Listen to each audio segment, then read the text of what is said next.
It should really be called the Your Turn, My Turn award, but nonetheless, the MVP was announced last night. We have a Coach of the Year, Clutch Player, Sixth Man, Rookie of the Year, Most Improved, Defensive Player of the Year, and an MVP. Let's talk about it. He's heating up.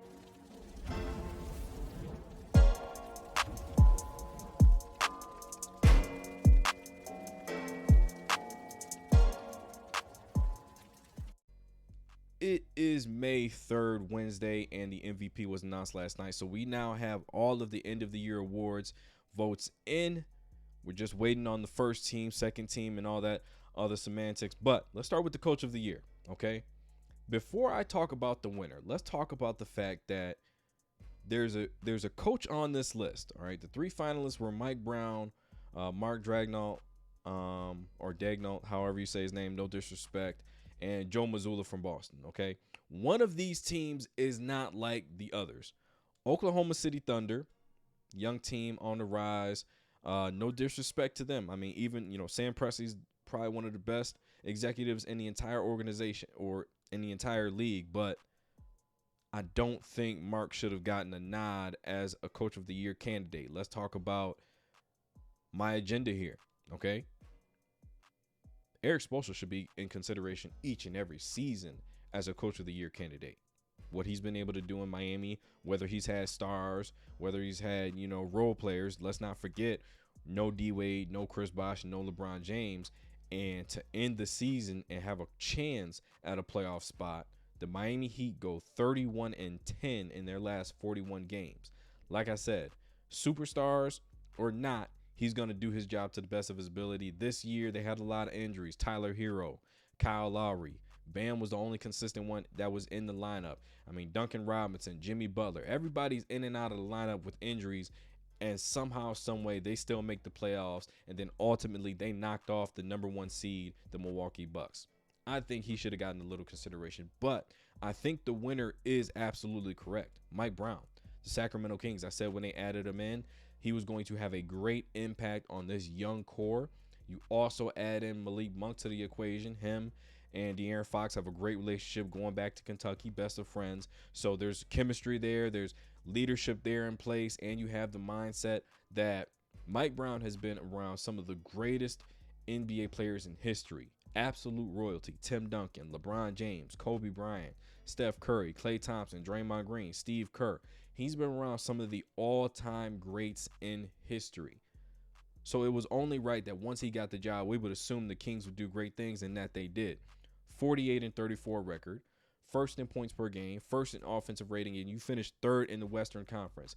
Everything we thought could be possible once they put this team together, once you went and got Sabonis. Halliburton going, that was probably, everybody kind of gave him the side eye. I did too. But now that you see the fruition of it, that left-handed player pick and roll with Fox and Sabonis, all these different things that play into the success that we've seen from them this season, the first round playoffs against the Warriors, taking the defending champs to 7 games. That's not easy to do. You need a leader in your locker room to do that.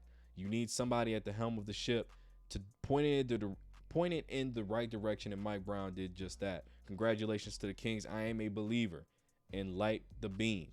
The Kings are for real. Keeping it in Sacramento, Clutch Player of the Year award, De'Aaron Fox, led the NBA in clutch points, 194. Now, again, keeping the same thing. I am a Heat Nation, Heat lifer.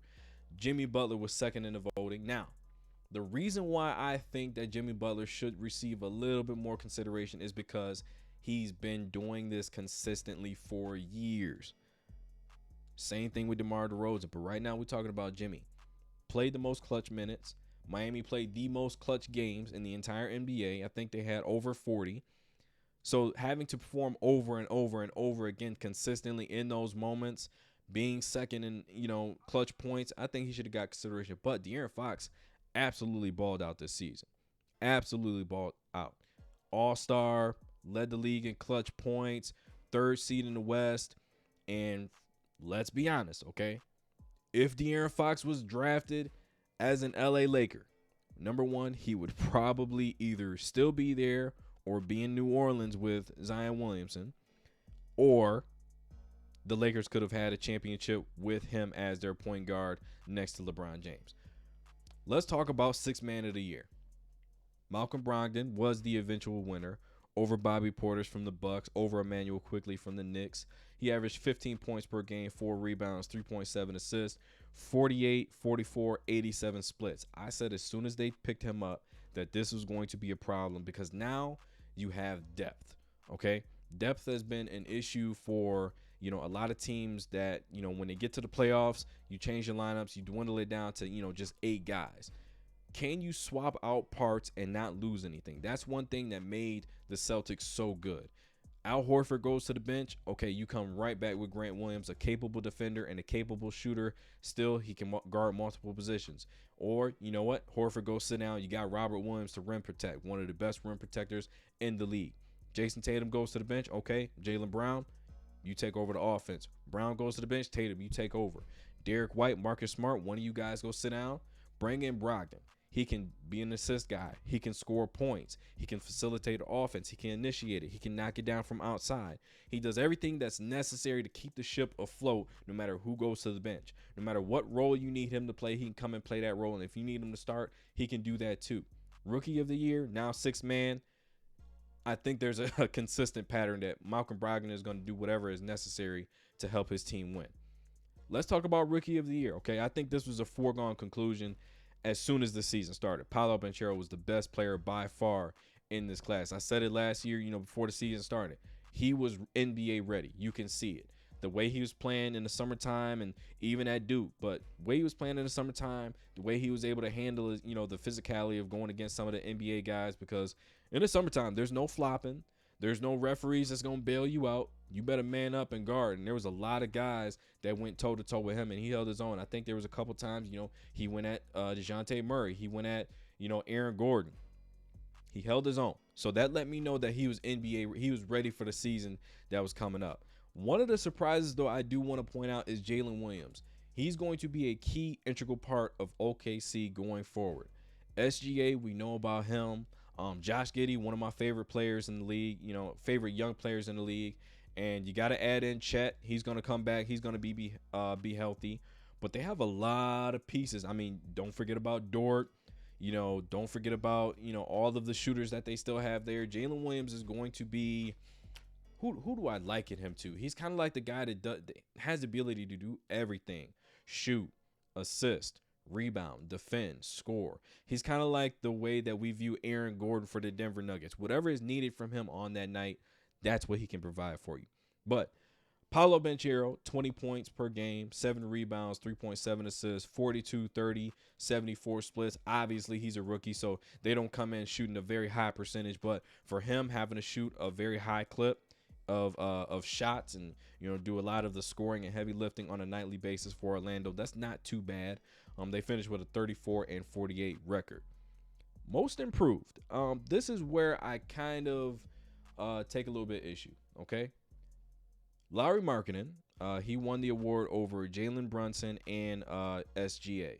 In my opinion, I would have gone with SGA. Jalen Brunson has been viewed as the number 2 guy in Dallas for the past couple seasons. So I really knew I already knew what we were going to see from him once he became the New York Knicks point guard. Because first of all, his game is exactly what they've been missing. And his game is the same thing we've been seeing in Dallas the past couple years. And last year in the playoffs when, Luka went down with the injury against Utah, Jalen is the one that really put Utah back on their heels. I mean, 40-point game going against, Donovan Mitchell on their home floor, performing at that level in that environment. I knew what we were going to see in New York. SGA puts up 31 points, 4.8 rebounds, 5.5 assists. He has a 51 field goal percentage, 35 from the three-point line, and 90 from the line. His player efficient rating was 27.2. Okay, when you put that all into perspective, I think he was the one that made the biggest leap of all. Okay, if you look at Lauri Markkanen, yes, he had 25.6 points per game, 8.6 rebounds, 1.9 assists, 50, 40, 88 splits, 22.1 player efficient rating. But he was already performing at a decent level. His first 2 years in the league in Chicago, he was already at 18, 19 points per game. Okay. That set the bar for expectation we should have seen from him going forward in his years in Chicago. And then when he got traded to Cleveland that last season, I don't necessarily say he didn't deserve it. I'm just saying I'm not going to reward a guy for showing us what he could have been and then sinking way below that level the next 3 seasons. And then he gets another opportunity and he goes back to the level we thought he could be at. Not saying he didn't have a great season. I just think we should reward a guy that basically had to carry his entire team in the box score as far as scoring the basketball, having to do it at an efficient level for them to even have a chance to be in the play-in opportunity. So my choice is SGA on that one. They took Lauri Markkanen. I'm not mad at it. I just have a different opinion. Now, Defensive Player of the Year. Okay, this one is one of the more, I don't know.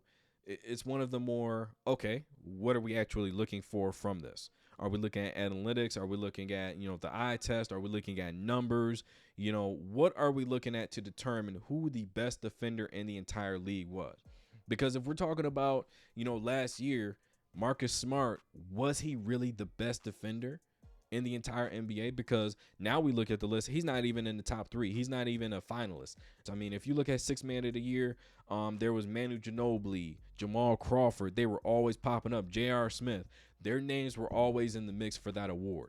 Okay, Defensive Player of the Year, it's not even remotely the same because every year the criteria changes. So now we have Brook Lopez, Evan Mobley, and Jaren Jackson, the winner in this year's as finalist Defensive Player of the Year. JJ was 2nd in blocks. He was 9th in defensive win shares. He was 8th in defensive plus minus. He was 1st in defensive rating, and he was 1st in block percentage. Block percentage means the percentage of block shots out of the amount of contests. He led the league in that category. Now, again, I have no really a serious argument against him winning. All I'm saying is keep it consistent. Again, let's throw another name out there from the Miami Heat, Bam Adebayo.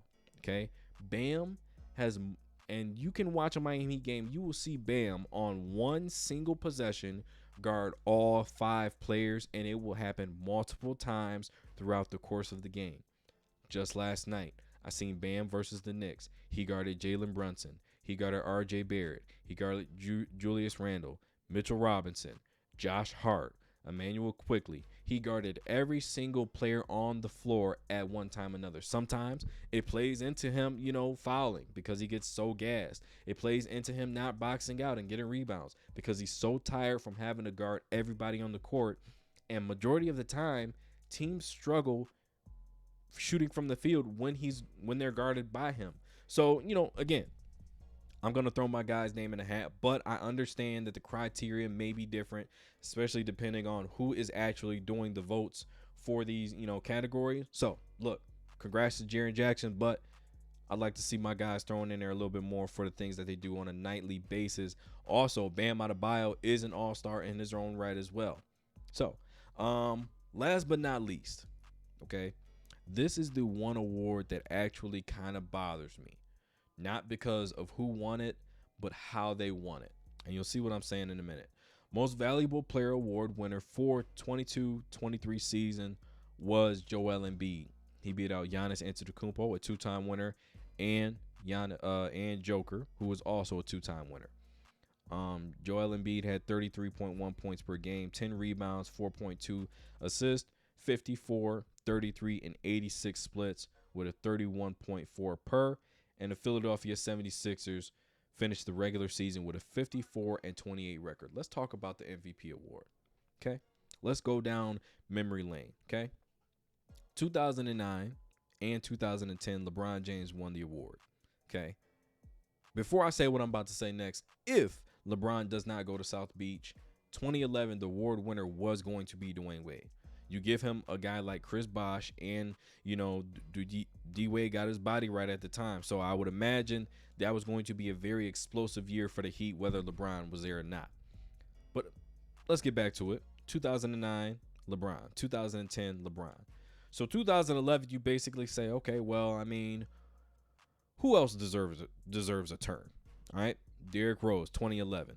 2012, 2013, LeBron James.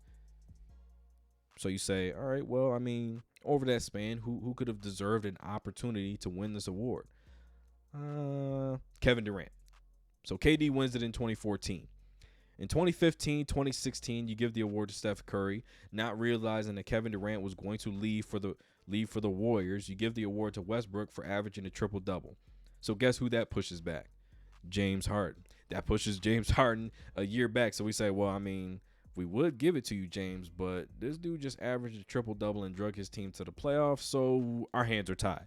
So you push back James Harden another year. He gets it in 2018. 2019, 2020, that's the freaks year, okay? Now, 2021, we could have easily given it to Joel Embiid. But guess what? That would mean that the NBA would be validating the process of tanking multiple years in a row, getting multiple high-level draft picks, cashing them in to turn themselves into a championship contender. That would validate that process, and the NBA is against validating things of that nature. So what do? They give the Joker, which pushes Joel Embiid back another year. So the back-to-back seasons the Joker won it. So now we're in 2022. The Joker is without MPJ. He's out with Jamal Murray. So you say, well, we gave it to him last year. Now he has to do even more for his team, and they're the third seed in the West. Sorry, Joel, we got to push you back another year. Now we're in Joel Embiid's year. Now it's like, okay, just give it to him. I don't like that. I don't like it for him, because now it's painting a picture that, yes, he's putting up numbers, but just because the way he's played the past couple seasons and we didn't give it to him, we were going to give it to him anyway this season. I don't like that for him, because in my mind, he earned the right to be the most valuable player the past 2 seasons, being a runner-up. I think he earned the right to be the MVP. I don't want it to seem like it's a your turn, my turn thing, and because a guy didn't get it the previous year, you say, okay, we're going to give it to you next year. Just come back and do a little bit of what you did before, which is what he did this season. Same amount of assists. He had more rebounds last year, similar record, similar percentages from the field, 30 points a game. So he's been very consistent. So there's no reason he couldn't have got it last year. But everybody got fixated on this idea that, you know what? The Joker had to do even more than he did the previous year, so we're going to give it to him, not realizing that Joel Embiid has been at that level throughout the entirety of his career for the most part for the past 4 or 5 years, going back to 2019, 2020. So, look, congratulations to Joel Embiid. He deserves the win. But I don't like the fact that the media and the voters consistently make this about, okay, whose turn is it this year? No. Who went out, did the job, got the job done on a nightly basis? I don't think there's more deserving than the finalists that are listed, but Joel Embiid ultimately earned the right to be called the most valuable player. Download this episode, like this episode, subscribe to the channel. That's one more for the good guys.